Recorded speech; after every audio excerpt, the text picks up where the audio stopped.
porque ya respondieron los integrantes del Poder Judicial a través de un tuit. En el Consejo de la Judicatura Federal publican lo siguiente. Los fideicomisos del Poder Judicial no son utilizados para cubrir gastos personales de ministros, magistrados y jueces. No cubren el mantenimiento de propiedades de magistrados y jueces y están destinados a cumplir con el mandato constitucional de impartir justicia. Aseguran también dentro del Consejo de la Judicatura Federal que, pues, de eliminar estos fideicomisos se verían afectados y vean esto, el no tenerlos impactaría en la consolidación del sistema de justicia penal acusatorio, en la implementación de la reforma constitucional en materia procesal, civil y familiar, según el Consejo de la Judicatura. La extinción de estos fideicomisos pondría en riesgo la operación diaria de 918 juzgados y tribunales, la creación de nuevos órganos jurisdiccionales y salarios y prestaciones laborales de 50,000 servidores públicos.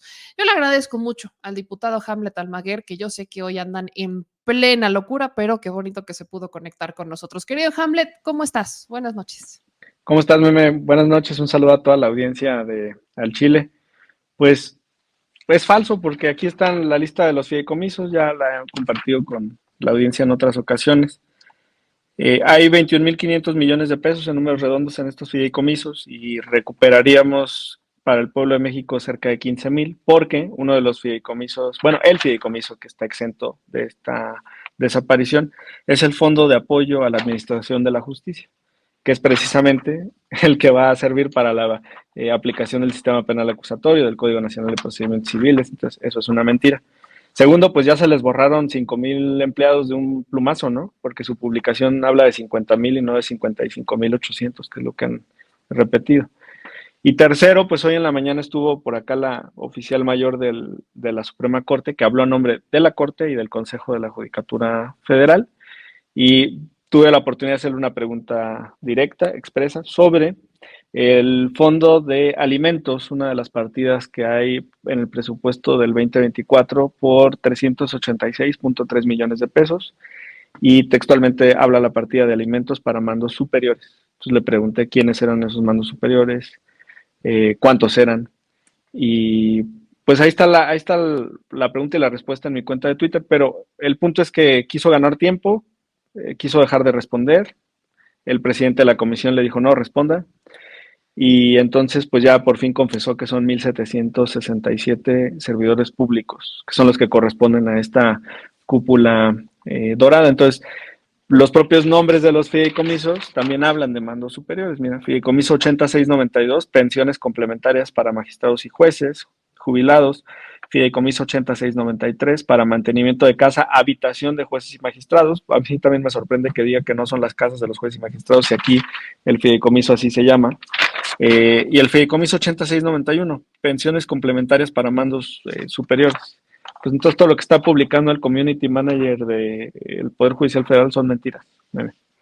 O sea, estamos viendo un Poder Judicial que miente. O sea, estamos hablando de un community manager que miente y que está pues, bajo la nómina del Poder Judicial. Ahora, aquí la pregunta que tenemos es, ustedes aprueban la extinción de 13 de 14 fideicomisos. ¿El que se queda de qué es y por qué es?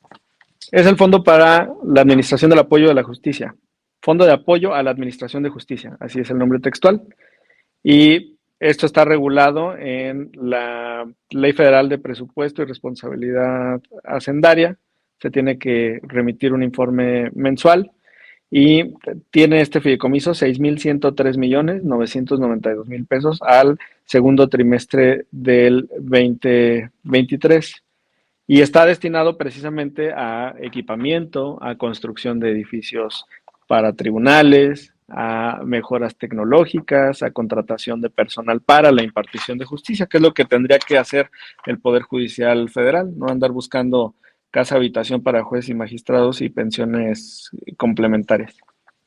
En la discusión de esta iniciativa para eliminar los fideicomisos, escuché varios posicionamientos entre los que decían que debatían un poco la cantidad de beneficiarios. El diputado Ignacio Mier decía que no más de 500 personas, números redondos, eran beneficiarios de estos fideicomisos, pero, por ejemplo, el diputado del PRI decía que estos fideicomisos estaban destinados al 60% de los empleados del Poder Judicial. ¿Qué es lo que está faltando aquí? O sea, evidentemente hay una guerra de narrativas, pero dato mata narrativa. Los datos con los que ustedes argumentan esta iniciativa están fundamentados en la auditoría o de dónde salen todos estos datos para decir, aquí está mi argumento, para decir que estos fideicomisos no salen ni del, porque aparte escuchaba, ¿no? Que decía el mismo diputado del PRI, Marco Antonio, que salen de su dinero. O sea, que es dinero de los jueces, dinero de los ministros, dinero de los empleados, casi ponía, decía que hacían tandas para llenar los fideicomisos y que entonces, ya teniendo sus fideicomisos, pues el dinero era de ellos y ya jalaba el tema de la autonomía y ta. Entonces, todos estos datos que ustedes usan para matar esta narrativa, ¿de dónde salen? Bueno, si me permites apagar la cámara, te voy a mandar ahorita Sí, un link para que tú misma puedas hacer el proceso de consulta, ¿va? échale, sí. Dame un minuto, un segundo. Vamos a ver. Este va a ser uno de los. Ok.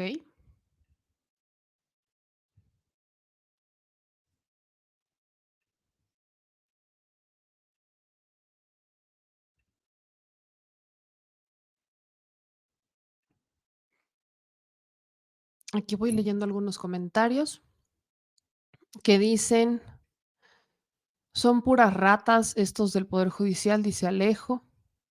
Luego dice Julio César, lo importante es que tiene que rendir cuentas del fideicomiso que se autorizó. Viviana Bautista dice, fuera Suprema Corte y magistrados corruptos. Luego dice Adrián, si defienden la Constitución, pues que defiendan bajándose el sueldo. Acuérdense que están amparados aparte. Dice Juan Carlos que se hagan auditorías forenses. Dice Guillermo, la Suprema Corte está llena de corrupción, tienes dinero, tienes derechos y justicia, no lo tienes, tienes vacaciones, no al ser eso, ya después no sales hasta que consigan a otro que pueda ocupar la celda. Dice Arlequín, ahora sí ahí se ven, este diputado es muy manipulador, ahí está Arlequín, pase usted, está en su casa.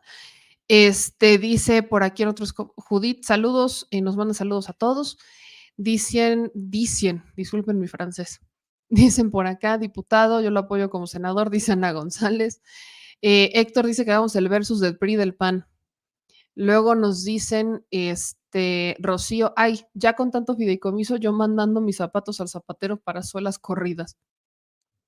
Ah, miren, aquí está, ya me mandó una liga, vamos a abrirla. Tarararán. Ah, caray. Ah, caray. Listado de personas con la prestación de pensión complementaria al 30 de junio del 2023 es una lista de 25 personas. 25 personas. O sea, ahorita se las voy a ir enseñando, pero es que sí está canijo. O sea, 25 personas. 25, nada más. Vean, se las voy a ir poniendo. Aquí está. Mira, para que no crean nada más en el documento del PDF, te mandé ahorita un Word en donde tú puedes dar clic en las ligas. Ok. Para que vean que el proceso lo estás haciendo tú, no que yo te estoy dando la lista así pura. Entonces puedes escoger así el primero, ahí viene el hipervínculo. Ajá, o sea, y aquí vienen todos, o sea, los informes, Ajá. pues. Sí. Ahí donde dice transparencia, donde está el cursor, por ejemplo, dale clic a ese. A ver, vamos a picarla acá. Y déjenme, se los comparto. Aquí está, la Liga de la Suprema, dice. Bájale tantito y ahí te va a salir beneficiarios. Abajo. Padrón de Contrato, beneficiarios. padrón de beneficiarios. ¿Ok? Y la siguiente página que me abre es esta. Listado de personas con la prestación de pensión complementaria al 31 de marzo del 2017. Esto fue 2017. Fíjate cómo, meme, tú estás visitando en ese hipervínculo la página del Consejo de la Judicatura Federal. Y de manera mañosa no tienen actualizada la información al 2023. Sí, no. Pero tú estás haciendo el proceso. ¿Y cuántos son ahí? Como 125 trabajadores, ¿no? 120. Ok, en uno de los fideicomisos. El otro documento PDF que te mandé es ya el actualizado al 2023, no con este hipervínculo, sino a través de otra fuente. Pero toda la audiencia puede hacer el mismo proceso que estás realizando. Aquí Ese va es de de este 85 personas, ¿no? Este es de 25 personas, o sea, este 25 que es personas. el del listado con la prestación de pensión complementaria al 30 de junio del 2023 es con 25 personas. O sea, en 2017, que es el que tienen publicado, salen más beneficiarios de un fideicomiso, ciento y tantos, y no está actualizado a la fecha. ¿No se supone que por transparencia ellos lo deberían de estar actualizando? Sí, pero son fideicomisos diferentes, Meme. Ok. Acuérdate que son, Sí, por de sí, la sí. corte son 6, entonces, por eso te decía, un fideicomiso tiene 25 personas, otro fideicomiso tiene 120. El punto es el número que dio mi coordinador Nacho Mier y es acertado, no pasa de 600 personas. Si consideras un universo de 55,000 trabajadores del Poder Judicial, estás hablando del 1.1%. Otra vez es una cúpula. Sí, o sea, es nada, son solamente los que están en una cúpula de no más de, vaya, no llegas ni siquiera al 10% de los empleados del Poder Judicial, que bien decías, pasaron de 55,000 ahora a 50,000. Ahora, la pregunta que te hago a todo esto es, ya que debaten el tema de la extinción del fideicomiso, todavía falta que continúe el proceso en el Senado y demás, ¿cómo va a estar el tema con el dinero? Porque argumentaban los del PRI que el dinero, aunque se eliminara el fideicomiso, es del Poder Judicial y entonces regresaría a la tesorería, pero del Poder Judicial. Entonces, ¿esto es cierto? No, pues el transitorio dice que lo tienen que mandar a la tesorería de la Federación. Ok. O sea, ya está Sí. regulado que eso se va derechito a la tesorería. Y ahorita no sé porque estoy en este momento conectado contigo, pero estaba por entrar una reserva para que se dejara claro que estos recursos que regresan a la tesorería de la Federación se tienen que utilizar conforme al Plan Nacional de Desarrollo. Porque ha habido peticiones, ¿no? ¿En qué van a usar ese dinero? Ahorita en mi discurso di algunos ejemplos de para qué alcanza. 15,000 millones de pesos alcanza para 413,000 pensiones para adultos mayores, ya con el costo de inversión de 2024, que sería de 6,000 bimestrales, 36 al año. Te alcanza para construir 2 presas estatales, una la Santa María de Sinaloa y Zapotillo de Jalisco. Zapotillo le va a dar agua a 5.3 millones de habitantes de la zona metropolitana de Guadalajara. Y Santa María sirve para todo el distrito de riego de Sinaloa, que es el granero del país. Te alcanza para 5 hospitales regionales, por ejemplo. O sea, es que Entonces, se se alcanza van a para usar en obras eso. públicas importantes. Magnas, sí. Ahora, aquí quiero leerte este tweet que sube Juan Ortiz, en donde te critica prácticamente en la reunión que tuvieron con la maestra Gisela. Sí, Dice que es mentira que el Poder Judicial transfiere subejercicios a fideicomisos, que te explicaron la diferencia entre ahorros, economías y subejercicios, que el Poder Judicial siempre regresa los subejercicios a la Secretaría de Hacienda, que solo una vez transfirió ahorros al fideicomiso de implementación de reformas porque los diputados no cumplieron con su obligación de dar recursos para la reforma de justicia laboral y que el Poder Judicial generó en 2022 ahorros por 2.895.7 millones de pesos y los regresó a la Secretaría de Hacienda. Me brincan esos ahorros, de dónde salen, cómo los generan, porque en el presupuesto que les solicitan yo veo puros gastos. Entonces, ¿en qué momento salen estos ahorros? ¿Los tienen reportados? ¿Qué pasa con todo esto que te cuestionan particularmente a ti? bueno, primero, pues yo no le hice preguntas sobre eso, porque hoy la oficial mayor atendió una invitación de la Comisión de Justicia para hablar del presupuesto. Entonces yo le pregunté del presupuesto, no de los fideicomisos. Una diputada de Movimiento Ciudadano preguntó sobre esos fideicomisos, no fui yo. Le precisé a esa diputada que en las páginas 27, 31 y 20 del dictamen de los fideicomisos señalaba claramente la Auditoría Superior de la Federación que tenían recursos suficientes para garantizar 72 años y 100 años de pensiones para jueces y magistrados y mandos superiores. La oficial mayor aceptó, y el video es público, que en efecto en 2018 recibieron esas observaciones de la Auditoría Superior, que modificaron el esquema de cálculo, que utilizaron más recursos de los que estaban en los fideicomisos y no todo cargado al gasto corriente, aunque sigue siendo un porcentaje minoritario, casi no se usa el dinero que está en los fideicomisos, y con una chicana, pues una trampa, distinguieron entre ahorros, que significa que llegas a la meta que te fijaste dentro del presupuesto, pero no te gastaste todo el dinero que pediste, perdón, a la cámara, y subejercicio, que simplemente no me gasté el dinero que te pedí y no cumplí con la meta. En cualquiera de los dos casos existe un remanente, que es el género, y existe entonces como precedente una subestimación del gasto, sobreestimación del gasto, perdón. Entonces, ella dijo, no, es que no regresamos, no depositamos en los fideicomisos los subejercicios, pero sí depositaron los ahorros. Y aquí está el nombre del fideicomiso, digo, te lo enseñé hace ratito. Fideicomiso 8687, ahí dice, mira, remanentes presupuestales. O sea, en términos prácticos, el dinero que le sobró. Le quiere llamar ahorro, le quiere llamar subejercicio, le quiere llamar remanente, como le quiera llamar. Es dinero que pidió y no se gastó. Y el director general de administración de la Comisión Nacional de Derechos Humanos estuvo presente también en esta reunión y realizó un comentario, pues la verdad, muy agudo. Dijo, nosotros creemos que no solamente se trata de regresar los recursos a la tesorería de la federación cuando no gastamos, sino que se trata de gastar lo que pedimos. Entonces incluso hubo un cruce entre dependencias sobre el sistema que están utilizando para el gasto. Pero los documentos hablan. Yo creo que están muy molestos porque hemos pues revelado también con tu ayuda y de otros medios independientes el nivel de vida que se dan los jueces y magistrados, los lujos y excesos que tienen. Y por supuesto que va a haber reacciones. Pero así como está ese tweet, también está el de mi cuenta, donde se ve claramente que la oficial mayor no quiere responder lo que le pregunté, quiere hacer tiempo, y el presidente de la comisión le dice, no, responda. Y ahí ya confiesa que hay una cúpula que recibe estos 400 millones de pesos de alimentación.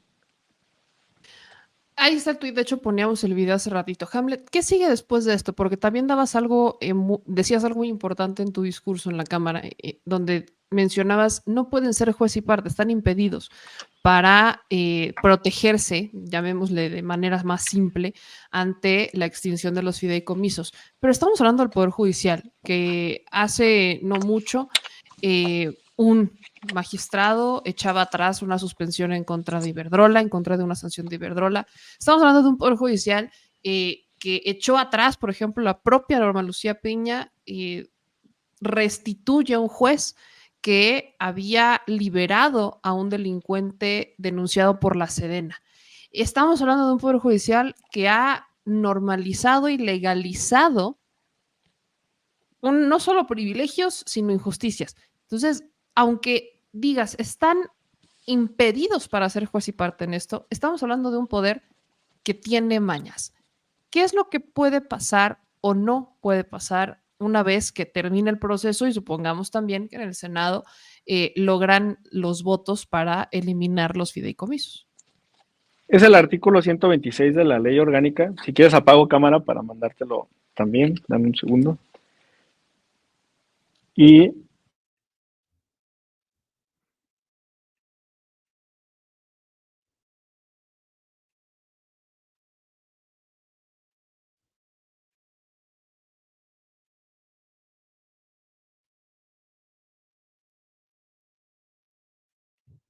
A ver, aquí lo descargo. de justicia, porque un juzgador pues tiene que ser imparcial, ¿no? ¿Y qué pasa cuando el juez es pues, parte también en ese caso? Mira, es el 126, si gusta ahí se lo puedes leer a la audiencia. Primero la parte de hasta arriba y luego la fracción tercera. Dice artículo 126, las y los ministros de la Suprema Corte de Justicia de la Nación, las y los magistrados de circuito, las y los jueces de distrito y las y los integrantes del Consejo de la Judicatura Federal están impedidos para conocer de asuntos por alguna de las causas siguientes, y me voy al tercero: tener interés personal en el asunto o tenerlo su cónyuge o sus parientes en los grados que expresa la fracción primera de este artículo, parentesco Y en luego línea la recta. fracción. Ajá, sí, eso digo, no importa porque aquí no son sus parientes, son ellos directamente, ¿no? Y Oh, luego la sí, fracción octava. A ver si puedes también leer la octava. aquí está. Tener interés personal en asunto donde alguno de los interesados sea juez, jueza, persona, árbitro o arbitrador.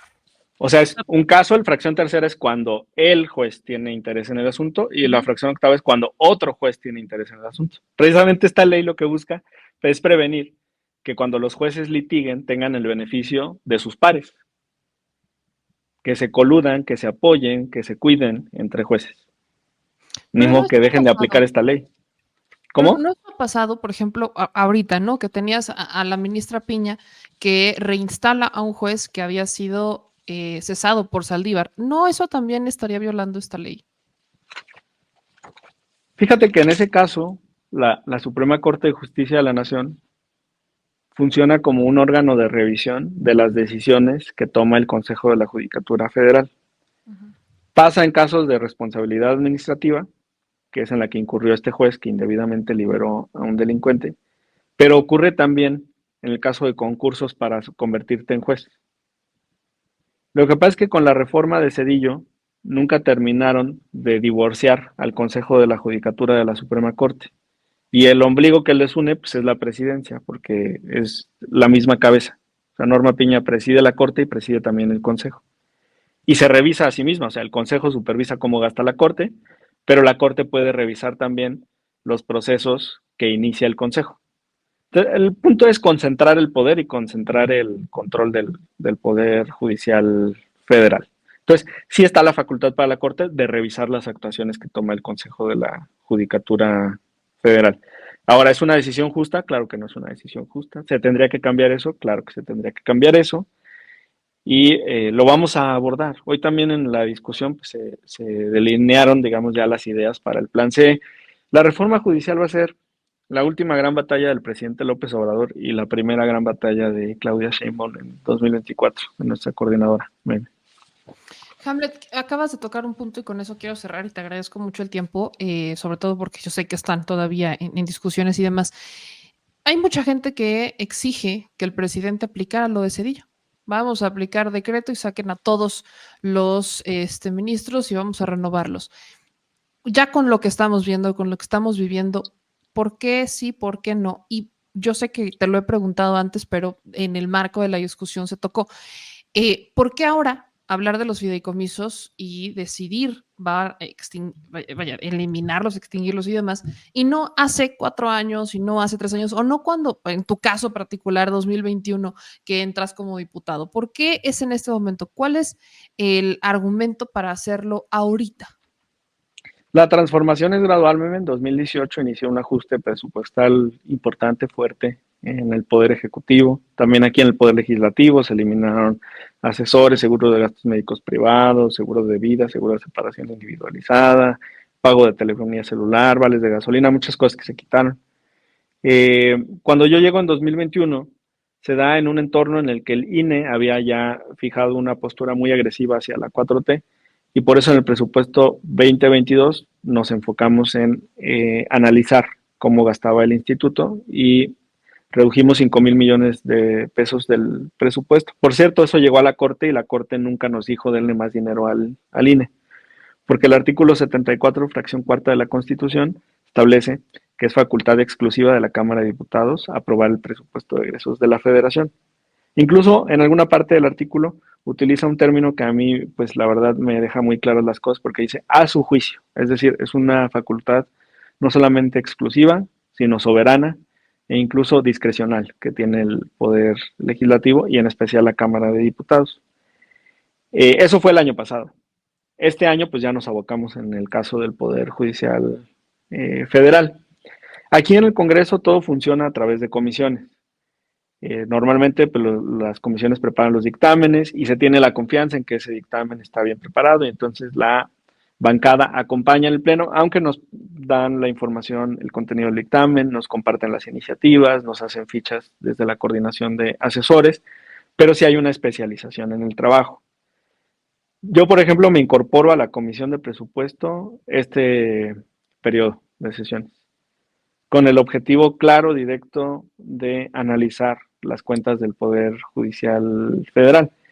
Y yo no juzgo el trabajo de mis compañeros legisladores, yo creo que ellos también tenían prioridades de sus estados, de otros órganos de gobierno, de otros poderes, de municipios, En mi caso, pues buscamos ponerle el foco al Poder Judicial y ver cómo estaba gastando, cómo está gastando. Pero en esa transformación gradual, pues cada año vamos avanzando, meme. El año pasado fue el INE, ahora es la Suprema Corte. Y el punto es que, aunque quisiéramos, pues no se puede hacer todo al mismo tiempo. Pues mi querido Hamlet, te agradezco mucho que pudieras platicar con nosotros en este martes, ya que aprueban la extinción de los fideicomisos, al menos en la Cámara de Diputados, y vamos a estar muy pendientes del proceso. Entonces, te agradezco mucho y bueno, que pasen una noche ocupada, por lo que veo. Gracias, meme. Buenas noches. Quiero decirte que estamos cuidando mucho el proceso, por eso no votamos esto en fast track, porque se aprobó en comisiones el martes pasado y no votamos el miércoles en el Pleno. Nos pasamos hasta esta semana para que la oposición tuviera tiempo de leer el dictamen y de estudiarlo y que la Corte no utilizara ese pretexto. Va a pasar lo mismo con la ley de ingresos. Nos podríamos amanecer analizando la ley de ingresos, pero vamos a dejar también que pasen esas 24 horas que nos exige la Suprema Corte a partir de su decisión del Plan B. Pues muchas gracias por el espacio y quiero decirles que pues, como legislador de izquierda es un verdadero orgullo poder votar hoy para recuperar estos miles de millones de pesos y devolvérselos al pueblo de México. Buenas noches. Pues muy buenas noches, Hamlet, y vamos a estar pendientes del proceso. Y gracias de nuevo por el trabajo. Nos vemos pronto.